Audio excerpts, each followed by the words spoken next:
Hola, ¿qué tal amigos, amigas de YouTube, de Spotify? Mi nombre es Javier Grajales Fernández. Les doy la bienvenida a un nuevo episodio de... Bueno, un nuevo video. Un nuevo episodio. Un nuevo episodio. Es que suena como... como si fuera una serie, ¿no? Siempre entro en conflicto porque digo así como, bueno. Les doy la bienvenida a un nuevo video. En esta ocasión nos acompaña el psicoanalista Joseph, bueno, yo te conozco como Joseph, José Pedro de la Rosa Molina. Pues bienvenido. Gracias, un gusto, saludo también a todos los seguidores de tu canal. He estado viendo que ha habido proyectos, un proyecto que pues lleva un buen desarrollo, ¿no? Con muchos maestros, expertos y además pues conocidos y amigos de la vida, ¿no? Bueno, pues Joseph es un gran amigo. Estudiaste la carrera de psicología, la maestría de psicoanálisis y cultura.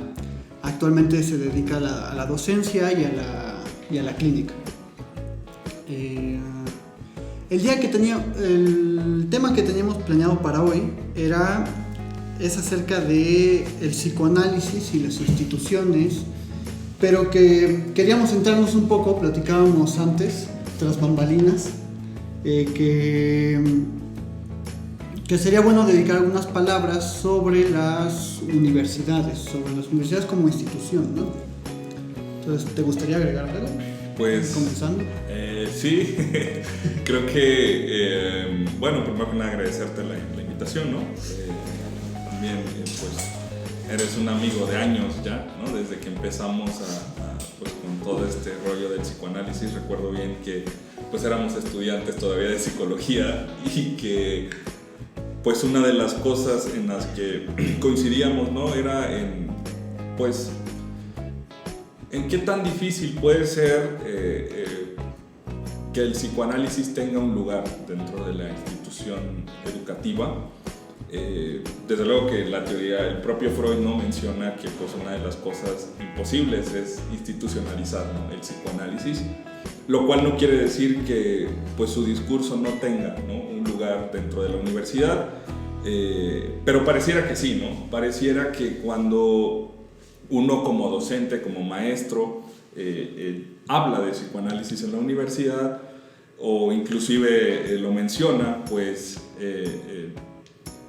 resulta incómodo, ¿no?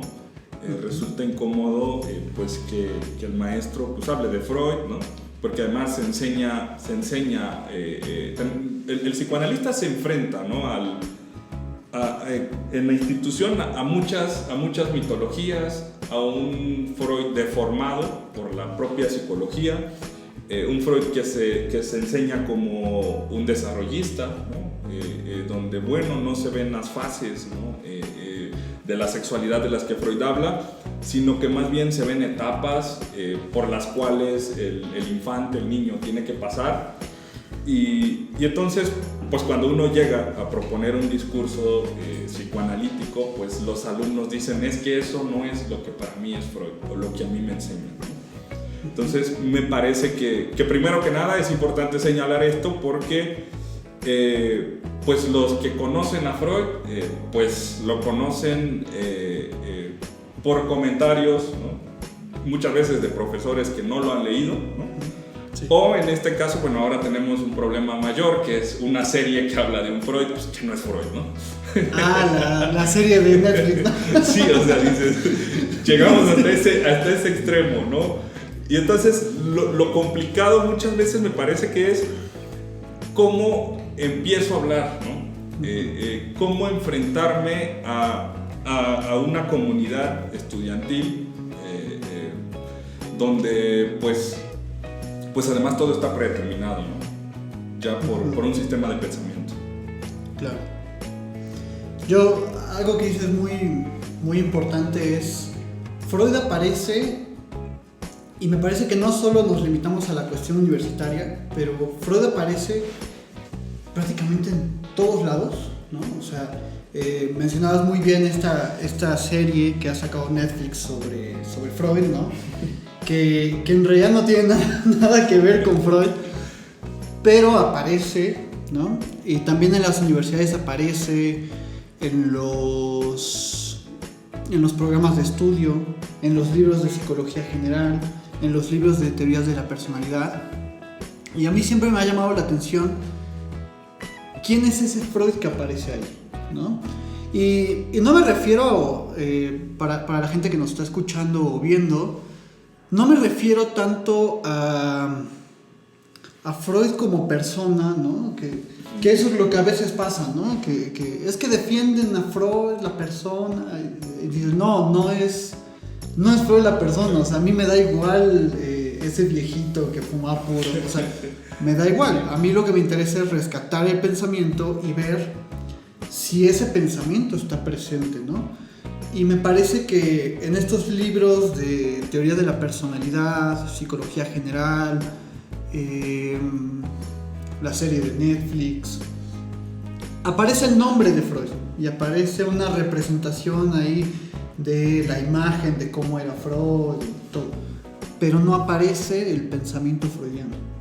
Sí, o aparecen cosas como que es creador de una teoría pansexual, ¿no? Cosa que no es cierto, sino más bien cuando alguien dice eso, pues es alguien o que no ha leído, ¿no? a Freud, o que pues como constantemente ocurre, ¿no? Pues se repite lo que se escucha, ¿no? Por un lado. Por otro lado, tenemos en esto que bien mencionas, ¿no? Un Freud no como persona, sino, o a veces, muchas veces, que es más conocido como persona, porque es un creador de la teoría pansexual, porque era adicto, ¿no? Era drogadicto, se dice, ¿no?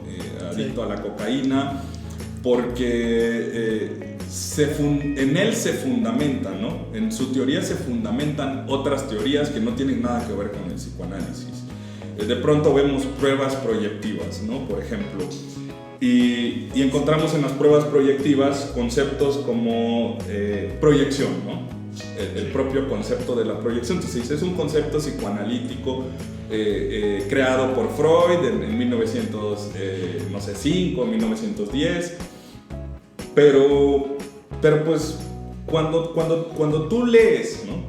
O cuando tú dejas investigar a los alumnos, ¿verdad? Que creen fielmente en las pruebas, que dicen, es que las pruebas nos dan indicios de la personalidad, o nos definen, ¿no? En el peor de los casos.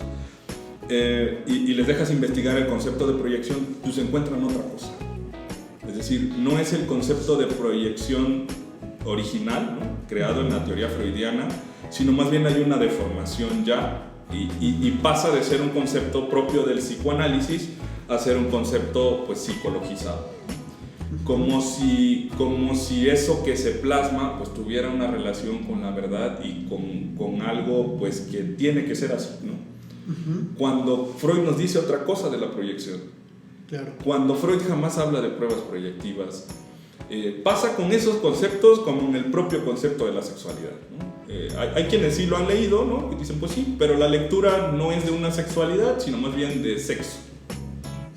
Y entonces, pues me parece que el ejercicio del psicoanálisis en la universidad pues pasa por estas dificultades. Atraviesa por estas dificultades, y entonces un alumno va, ¿no? Cursando la psicología, como dice un maestro por ahí, ¿no? Cursando y no estudiando, ¿no? Y entonces llega un psicoanalista, un maestro con una formación con psicoanálisis en séptimo, y empieza a cuestionar, ¿no?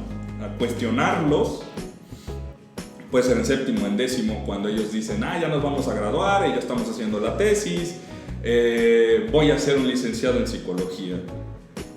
Pero el cuestionamiento que puede hacer un profesor, un maestro en ese grado, ¿no? Particularmente un psicoanalista, pues viene a mostrarle a este futuro psicólogo que pues los conocimientos, los saberes más bien que posee, pues puede encontrarse muy limitado a los fenómenos que se va a encontrar allá afuera.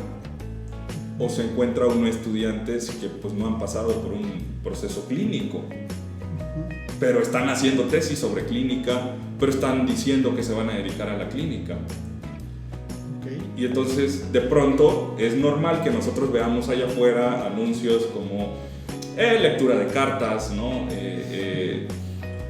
psicólogo, psicoanalista, psiquiatra, astrólogo y toda esta terminología, porque sí los hay, ¿no? Y entonces, cuando uno cuestiona esto, pareciera que es un enemigo, se convierte en un enemigo, ¿no? Tanto para la psicología como para los alumnos. Y es mal visto, ¿no? Ese profesor es un maldito, ¿no? Nada le parece, ¿no? Y entonces entramos a otra problemática, ¿no? Como decir, pues, ¿qué te hace pensar que todos los profesores deberían de tener una mentalidad, pues, acorde, similar, ¿no? Yo lo que pienso cuando escucho eso, ¿no? es en esto que Freud mencionaba, ¿no? Si dos individuos están siempre de acuerdo, pues puedo asegurar que uno piensa por ambos, ¿no?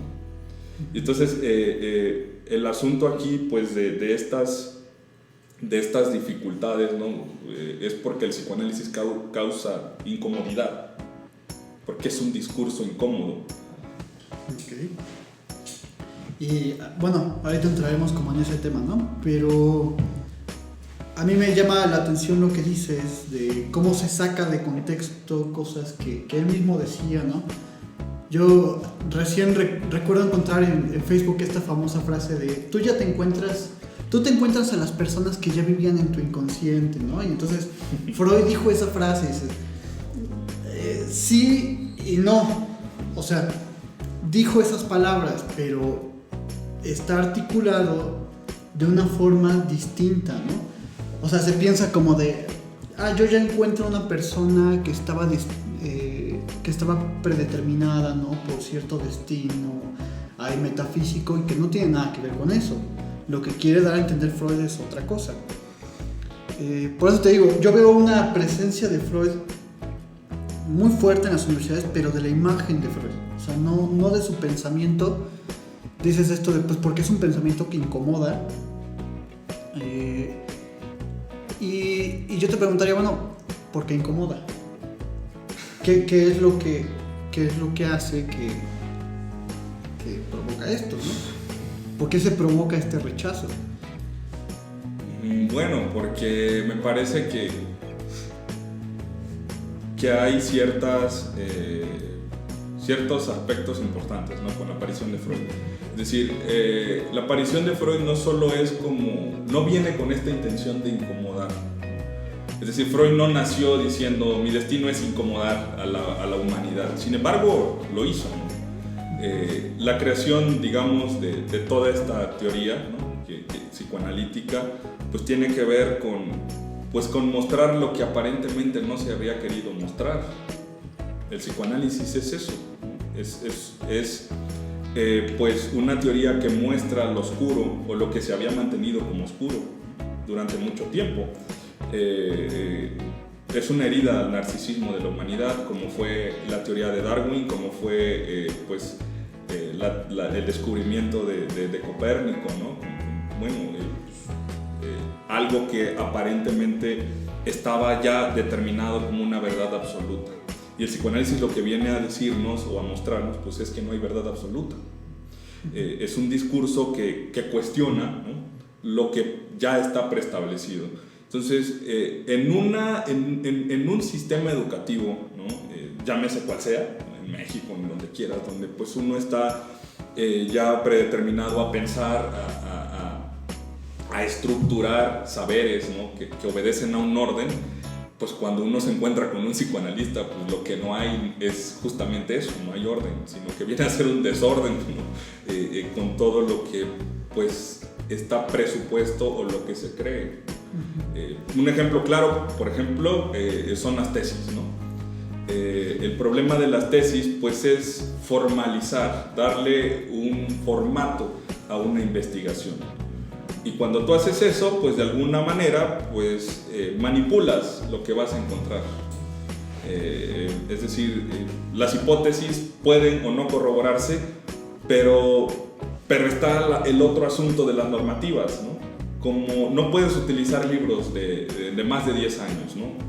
Las ediciones que constantemente pues están apareciendo con estos formatos APA, particularmente en estudios de psicología. Yo me enfrentaba a eso, ¿no? Recuerdo que cuando hice mi primer tesis, pues mi tema de investigación era el tema del canibalismo, ¿no? Y entonces me decía el asesor que pues no era un tema investigable porque no había información reciente sobre canibalismo. Y entonces, pues, ¿de dónde viene como esta intención de producir conocimiento? ¿No? Cuando la propia institución censura las formas de adquirirlo, cuando la propia institución te dice que no y que sí. Entonces, por supuesto que en ese momento pues yo no tenía una maestría en psicoanálisis, ni era un erudito, poco lo soy todavía, pero no tenía el acercamiento que ahora tengo, ¿no? Y entonces pues yo dije, no, entonces voy a investigar otra cosa. Pero me encuentro con lo mismo, ¿no? Quiero hacer una tesis sobre el tema de sexualidad y entonces mis fuentes bibliográficas pues estaban en Freud y me dicen lo mismo, es que es un autor caduco, es que en psicología no cabe Freud, es que el discurso psicoanalítico es incómodo. Y entonces pues tampoco, ¿no? Tampoco se puede hablar de sexualidad a partir de Freud porque pues ya pasaron 100 años de lo que Freud dice. Pero no es que el problema no es el tiempo ni la caducidad de estos escritos. El problema es que están ahí pero nadie los ha leído o pocos tienen acceso a eso, ¿no? Hay muchas preguntas que ya están resueltas o probablemente comentadas en las obras de Freud. A mí algo que me llamó la atención de los escritos de Freud pues fueron sus títulos, ¿no? Sí. O sea, el malestar en la cultura, psicopatologías de la vida cotidiana, 3 ensayos sobre la teoría sexual, vaya, o sea, y tú quisieras encontrar textos en la actualidad, ¿no? Que hablaran de eso. Sin embargo, vemos hablando de otras cosas, ¿no? Psicología transpersonal, cosas como esas que dices, pues eso que tiene de innovador, ¿no? Hay respuestas que están como oscuras en temas como son la sexualidad, ¿no? y que si uno pues se pusiera a pensar y a leer sobre eso, ¿verdad? Pues pudiera tener quizá un acercamiento a lo que tenemos en la actualidad. Es decir, no está caduco, tenemos un problema de feminismo en la actualidad, ¿no? Tenemos conflictos con la sexualidad. Es decir, no es como que un texto queda para la historia ahí, sino que ponerle escucha. Y entonces, como esos textos no responden, ¿verdad? A veces con lo que uno espera o con lo que ya se está predeterminado sistemáticamente, entonces pues decimos que es incómodo, porque no responde lo que yo espero encontrar en eso, en ese autor o en ese texto. Entonces, pues no me dice lo que yo quiero, entonces no sirve, ¿no? Es incómodo, atenta contra la ética, contra la moral. Y esa es otra parte que encontramos también en las instituciones. Sí, un predominio muy fuerte de la moral, ¿no? Y me hiciste recordar una frase de Lacan en el texto de Mi enseñanza, donde dice, ¿no? Las universidades están hechas para que el pensamiento no trascienda. Que es una crítica muy fuerte que cuando yo la escuché dije, me quedé no pensando demonios, ¿no? Sí. O sea, como que yo cuando vi esa frase, digamos, trabajando además en la docencia y viviendo un contexto, digamos, real de las cosas, porque a veces nos venden como que la educación, las universidades, wow, el prestigio, y no siempre es así, no todo es así. También hay mucha resistencia, también hay mucha ideología, también hay mucha moralidad, pero también está mucho esta ilusión de que se presenta un conocimiento completo, absoluto, ¿no? O sea, tú saliendo de la universidad sabes, ¿no? Yo siempre, algo que le decía a unos alumnos es, pues me reía con ellos porque les decía, bueno, yo soy una especie de producto que ustedes están comprando, ¿no? O sea, porque ustedes llegan acá, pagan su colegiatura, yo me paro enfrente y entonces la idea es que yo les vendo un saber, ¿no? No, o sea, además ustedes lo están pagando. Sí, y que además, o sea, es un asunto capitalista, esa es otra situación, ¿no? Que pasa en las universidades privadas, ¿no? Porque bueno, las universidades públicas están bien controladas, ¿no? Para ver qué discurso sí cabe y qué no. Entonces, tú llevar el discurso psicoanalítico a una universidad pública, pues, por supuesto que no, ¿no? Complicado. Pero también en las privadas pasa, ¿no? Dicen los alumnos, no me gusta este producto, es decir, lo que este maestro viene a vendernos, entonces sáquenlo, ¿no? Pongan a otro. Se ha llegado a ese poder, ¿no? Cuando la concepción universitaria, ¿no? O de universidad, pues es el supuesto de que uno llega a ese lugar para acceder a conocimientos universales. Pero pareciera que no es así, sino más bien yo pago por querer escuchar lo que yo quiero escuchar. Pero yo veo un problema también en eso, ¿no? O sea, el buscar un conocimiento universal. Creo que precisamente el psicoanálisis nos confronta con esa idea de poder encontrar un conocimiento universal, ¿no? Cerrado, que ya nada más falta fortalecer, ¿no? Que ya nada más falta, digamos, ir pegando nuevas cosas, ¿no? Como una especie de continuidad desarrollista, o de ¿no? completud, lineal, o de completud.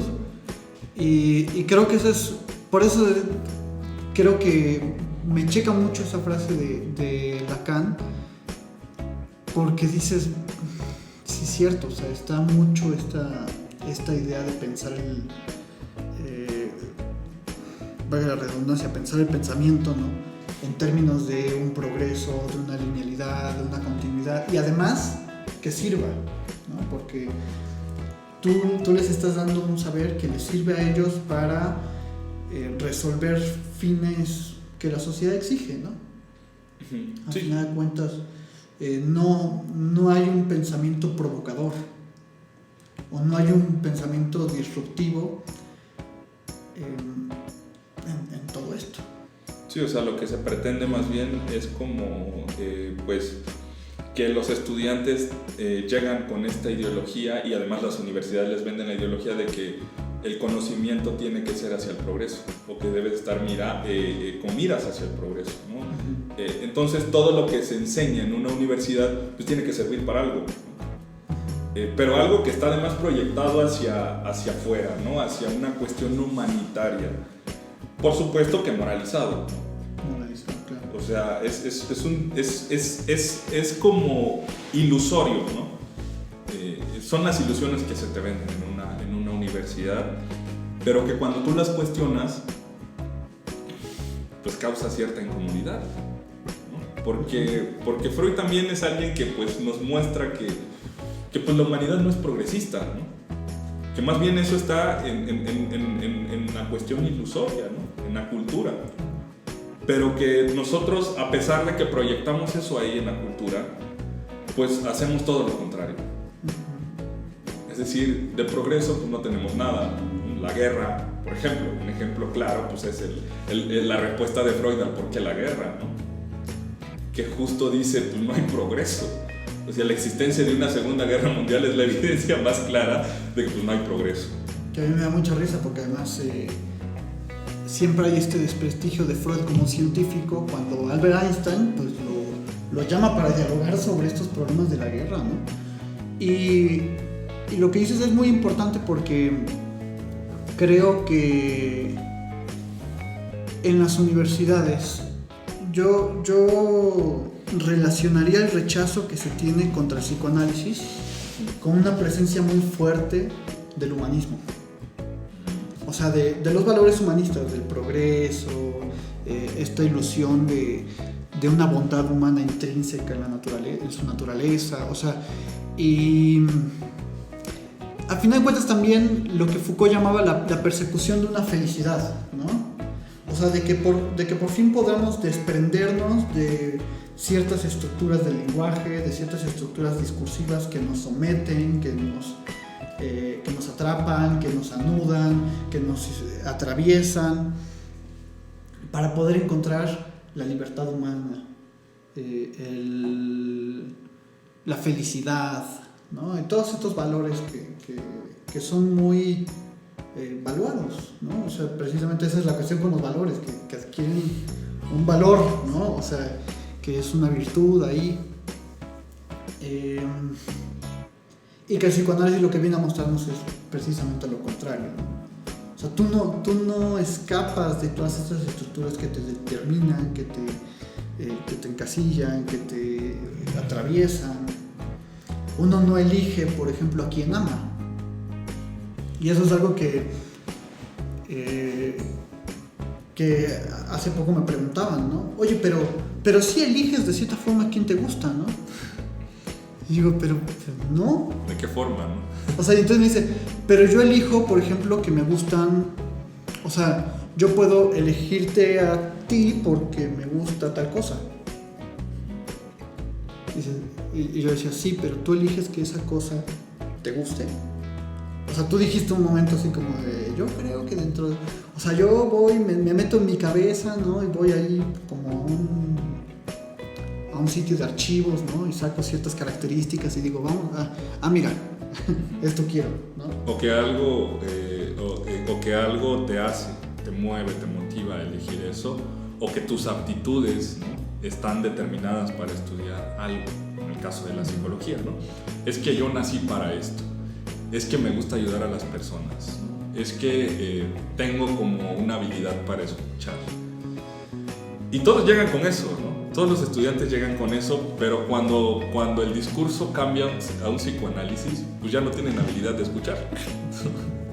Entonces claro, se pierde tal cosa, ¿no? No que estabas determinado, no que las pruebas determinaron que tú estabas, pues, hecho para estudiar esto. La orientación vocacional. La orientación vocacional. Otra también de las pues ideologías, ¿no? Sí, que dices, oye, ¿y existe la orientación vocacional? O sea, ¿existe la vocación? O sea, ¿yo nací para ser psicoanalista? ¿O fue algo, pues, que se fue construyendo, que se fue dando, ¿no? Que se fue articulando en distintas cosas, ¿no? Y yo escucho mucho esta cuestión de alumnos. Me acuerdo que me dieron una clase de entrevista psicológica, ¿no? Y lo que más escuchaba de los alumnos y que me causaba mucha curiosidad y que siempre les preguntaba qué onda con eso, ¿no? Era que siempre me decían, ¿y cómo le hago? ¿Y qué le respondo? ¿Y qué significa esto? Como que esa urgencia por querer obtener una certeza, una respuesta absoluta a las cosas, una interpretación así atinadísima, ¿no? Cuando dices, no lo sabes, no estás ni siquiera escuchando al paciente que tienes enfrente, ¿no? O sea, estás intentando elaborar una interpretación que se acomode a él y que tú se la puedas dar, pero el peligro de eso es que ignoramos el discurso de lo que él tenga que decir, ¿no? O me acuerdo mucho de un grupo que le dejé como primera tarea un texto de George Canguilhem, ¿no? Y pobrecita, porque les mando un saludote, ¿no? Pero me dio mucha risa porque me buscaron afuera de la universidad, ¿no? Y llegaron y, profe, es que no lo entendí, y es que nos daba miedo porque no hicimos el reporte de lectura porque no entendimos, o sea, lo leímos y no entendíamos, y por favor díganos que lo va a explicar, y por favor, o sea, pero como que con esta presión por entender, ¿no? Cuando yo estaba muy tranquilo y les decía, ya sé que no lo entendieron. Ese era un poco el objetivo, o sea, el que ustedes pudieran enfrentarse a una lectura que no comprendieran, que los retara y que además pudiera dejarles pensando. Entonces, no se angustien por no comprender. A mí lo que me interesa es que lo estudien, lo trabajen, ¿no? lo preparen y que me traigan dudas a la clase, ¿no? Sí, que no está malo hacer un reporte de dudas, ¿no? Porque pensaron que yo los iba a regañar. Porque no sé.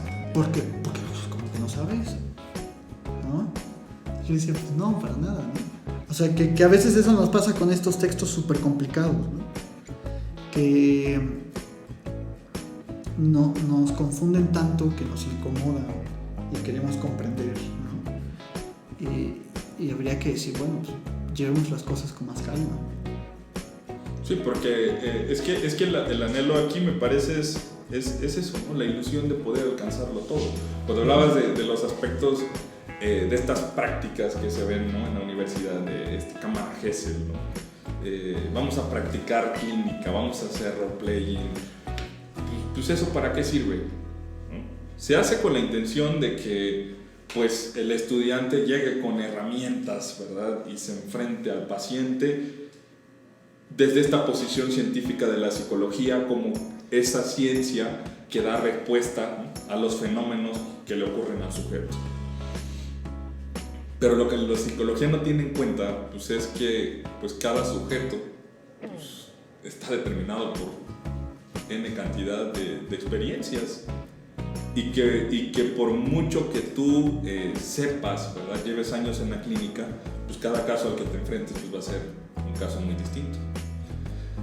Sin embargo, pues se nos viene mostrando esto, ¿no?, en las universidades, ¿no? A mí me interesa decir que pues, un psicoanalista no está en contra ni peleado con la psicología, porque de pronto es eso, ¿no? Dicen, es que el maestro siempre está diciendo que no está de acuerdo con esto, o que no. Y entonces te quitan horas, ¿no? A veces te quitan horas, lo tengo que decir así, te quitan horas porque pues no les parece el discurso adecuado al alumno y que no está pagando por algo que no le va a servir, ¿no? Es como el argumento. Pero, es decir, es mejor que uno se forme creyendo que las cosas pues ocurren así, de una manera, digamos, cómo viene el programa, cómo lo dicen las pruebas, ¿no? Porque pues cuando estás en un consultorio, cuando estás haciendo clínica, pues las cosas pues, no son como te las enseñaron en la universidad. Y yo preguntaría incluso, solemos pensar que el psicoanálisis está en contra de las instituciones, de las universidades, así como que estamos en guerra, ¿no? Y dices, sí, no, o sea, estamos en... Es un discurso que es disruptivo con otras discursividades, pero eso no significa que estemos peleados con todo de la institución, y eso no significa que estemos peleados en contra de la universidad, ¿no? O sea, significa que cuestionamos, que interrogamos, que hay siempre que estar señalando juegos de poder, como ya lo decía Foucault, o sea, en su diálogo con Gilles Deleuze, pero que hablan de esta cuestión de vigilar y castigar, que está presente en las prisiones, en las fábricas y en las escuelas, ¿no? Y que nosotros ponemos el dedo sobre esa llaga dolorosa, ¿no? O sea, que dices, sí, o sea, muchas cosas de la educación pasan más bien por mecanismos de poder. Lo veíamos con este video de la maestra, ¿no? Sí, ¿no?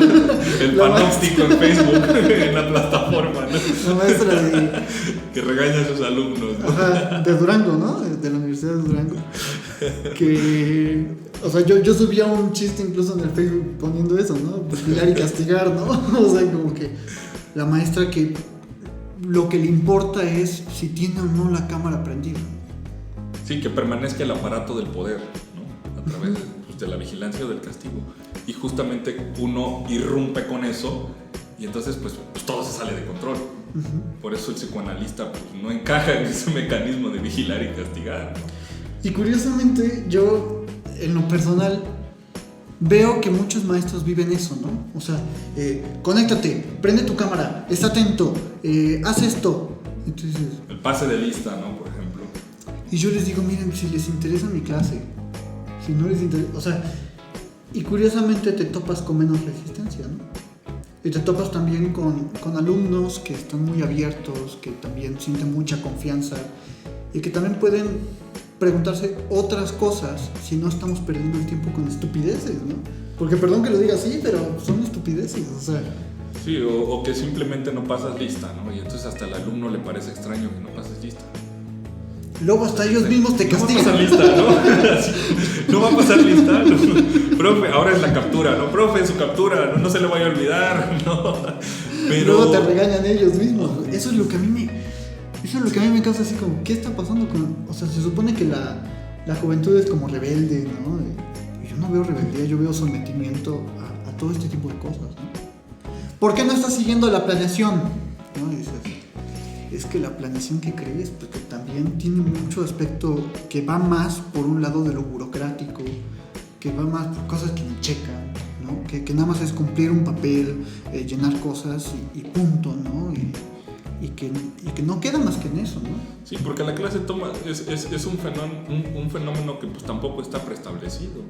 No, o sea, que sí tiene sus protocolos, pero que cuando el conocimiento aparece es justo porque no está manipulado el asunto. Es decir, o sea, en la clase lo ideal sería que se produzca conocimiento, es decir, que aparezca la pregunta y no que el maestro llegue como con esto de yo tengo la verdad, ¿no? Como un papel de un discurso al vacuum, ¿no?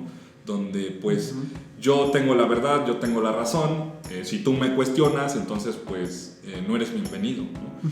Entonces, que tampoco, ¿verdad? Que ahora tampoco pues se puede cuestionar a los alumnos, ¿no? O que tampoco se puede contradecir ideas que otros maestros sí estén de acuerdo, ¿no? Porque entonces, es que el maestro es psicoanalista, entonces tiene una mentalidad cuadrada y entonces nada de lo que yo diga pues le va a parecer.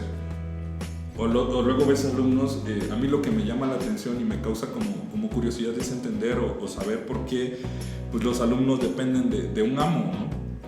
Sí. Porque tú les vienes a decir, miren, pues a mostrarle cosas, ¿no? Cosas de las que a lo mejor nunca se habían cuestionado o pocos nos atrevemos a cuestionar. El simple hecho de, por ejemplo, en el ámbito de la psicología, ¿de qué lado de las ciencias está la psicología? ¿No? Si es científica, si es ideológica, si es pseudocientífica. Y el hecho de que tú cuestiones, ¿no? Eso, pues parece que los ofende.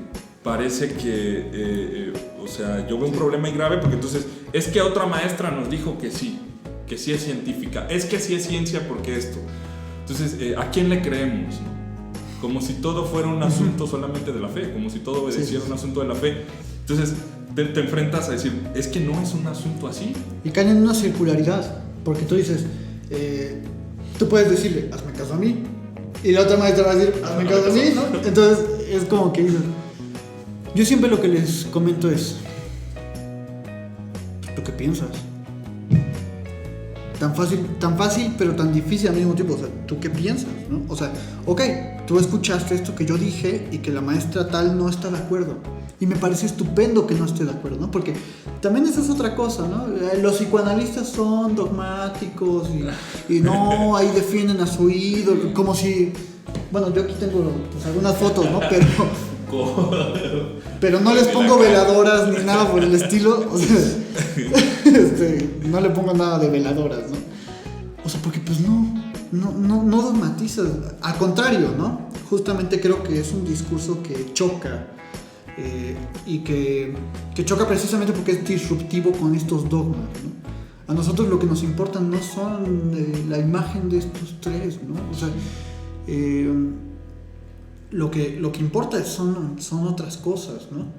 Y que eso es lo que a veces a los alumnos creo que les cuesta mucho comprender y que sí están en la búsqueda de este amo, porque además las universidades, que tampoco se trata de satanizarlas, ¿no? O sea, la universidad no como institución, sino como una discursividad particular, ¿no?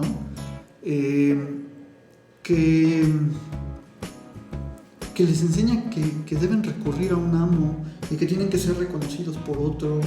Entonces tú le preguntas a un psicólogo qué lo hace psicólogo y te dice, pues el título. Es decir, el reconocimiento oficial de una universidad. Y dices, no, eso se gana... un constructo teórico. Eso se gana con trabajo. Eso se gana con trabajo, ¿no? Con tu práctica, con lo que haces en tu consultorio. O sea, no es un papel lo que lo determina, ¿no? Sí, hay preguntas que pueden determinar como qué rige tu práctica, ¿no? Por ejemplo, qué rige la práctica del psicólogo, cuál es la ética del psicólogo. Entonces, me parece que si tú no puedes responder eso, pues entonces pregúntate qué eres, ¿no? Pon en duda tu posición, ¿no? Sí, exacto. Porque o sea, cuando uno hace estos comentarios, no es con la intención de desprestigiar, sino más bien de que te cuestiones en qué lugar estás. Y entonces, bueno, pues ahí es donde entra todo este discurso psicoanalítico.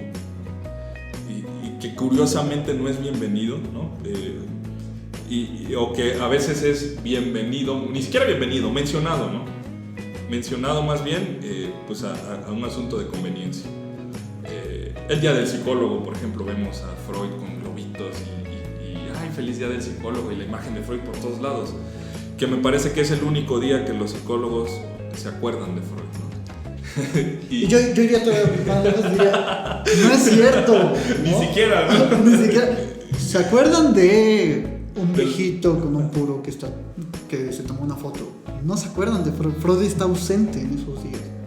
Y está ausente porque su pensamiento está ausente, ¿no? Sí, en las clases pues, todos menos Freud, ¿no? Sí. Pero en el sustento también de las teorías, ¿no?, que aparecen en psicología, pues toda la base es Freud. Es decir, se recurre a Freud solamente como un asunto de validez. O sea, es un científico para hacer validar ciertas cosas, ciertas ocurrencias, yo lo podría decir así, pero no es científico para pensar, sí, o para pensarlo. Sí. Entonces, pues me parece que pues en ese lugar está el psicoanálisis en la universidad. Yo más bien lo que encuentro es que no hay lugar, que es muy complicado. Yo soy un poco más optimista en ese sentido. O sea, creo que hay lugar, hay apuesta, hay posibilidad, pero creo que si algo también nos ha mostrado el psicoanálisis es que ese lugar cuesta, ¿no? O sea, y hay que ganarse ese lugar y hay que trabajar por ese lugar. Pues yo siempre me dicen, los alumnos me llegan a decir, ¿no? Pues ¿por qué se complica tanto, no? O sea, si es tan fácil, pues es tan fácil hacer lo que todo el mundo hace, ¿no? Entregar tu planeación y dejar tareas tontas y ridículas. Sí, seguir lo que el programa dice, esforzarte menos. Y yo digo, es que ese es el problema con la burocracia, que es muy cómoda, ¿no? Que es muy cómoda y que es muy fácil y que es muy placentera y que creo que a veces hay que sumergirse a otro lado, ¿no? Que no sabemos si está bien o mal, ¿no? O sea, ya se va a ir viendo y cada quien saca es una apuesta, sus ¿no? conclusiones. Es decir, no quedarte de brazos cruzados, sino justamente, pues, probablemente responder a eso que rige tu práctica. Sí, al menos hacer la pregunta, ¿no? ¿De qué estoy haciendo en mi clínica? ¿Qué estoy haciendo con la gente que me viene a ver? ¿Qué estoy haciendo con mis alumnos? ¿Qué estoy haciendo ¿Sí? ¿Qué estoy transmitiendo? ¿Estoy transmitiendo saber, así como una mercancía? ¿Estoy transmitiendo deseo? ¿Qué estoy transmitiendo? Pero pues bueno, vamos cerrando porque ya nos echamos 10 minutos. 10 minutos más del tiempo. Siempre digo, no. Siempre digo, los voy a hacer de 30 minutos. La pregunta sería: ¿qué estamos transmitiendo? Y nunca lo hago.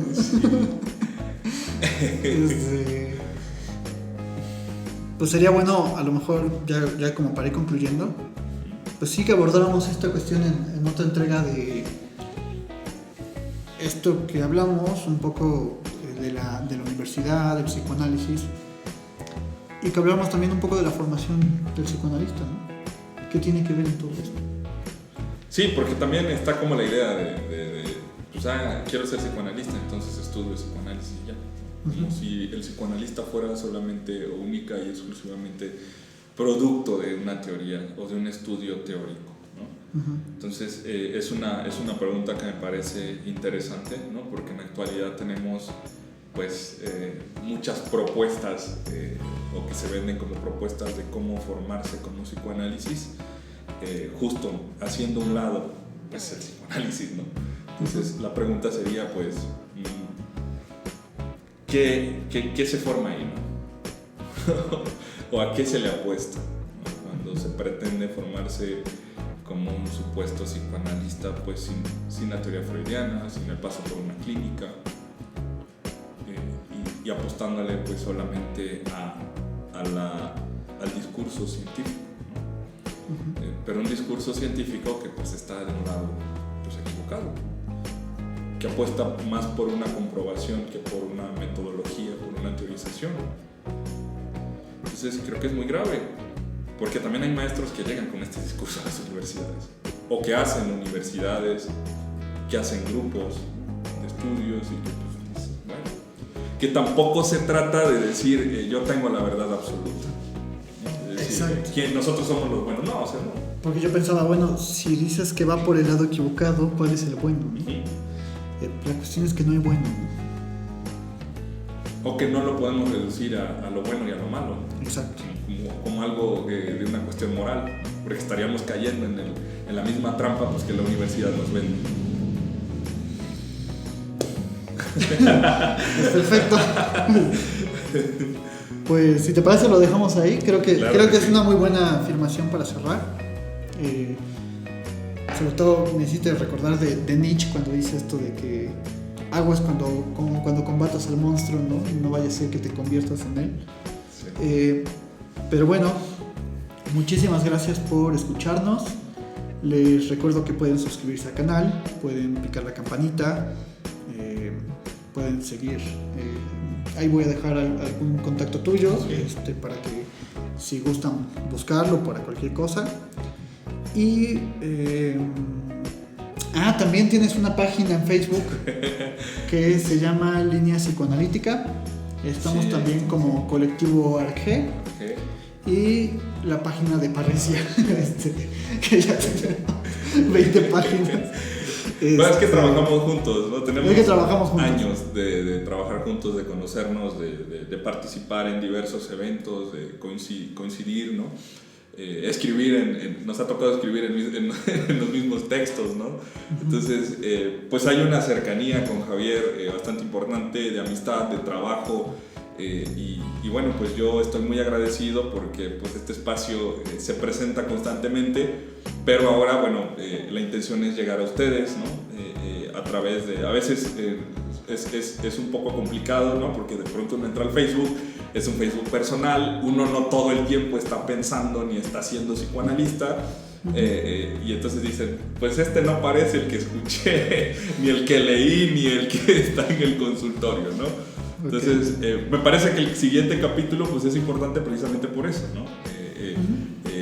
Que hable un poco de la formación, de qué es un psicoanalista, ¿no? También. Entonces, pues sí, pues ahí están los contactos, está el Facebook personal, el número, las páginas, y constantemente se hacen eventos, ¿no? Trabajamos así, seminarios, serie de conferencias. Durante este tiempo pues toca que sea virtual, ¿no? Ok. Sí. Entonces, pues muchas gracias, Javier. No, al contrario, muchísimas gracias. Yo espero que te la hayas pasado bien, que hayas estado cómodo. Y también creo que es importante hacer apuesta por estos espacios en un mundo en el que, digamos, estos espacios cada vez son menos, ¿no? Ahora lo que importa son otras cosas, otras banalidades, que está bien también, ¿no? Pero bueno, siempre es bueno tener estos espacios. Yo te agradezco mucho lo que nos compartes. No, y a la escucha también. También les agradecemos muchísimo a ustedes. Tolerarnos. A las universidades, ¿no? Y a los alumnos. No nos despidan. No nos quiten horas.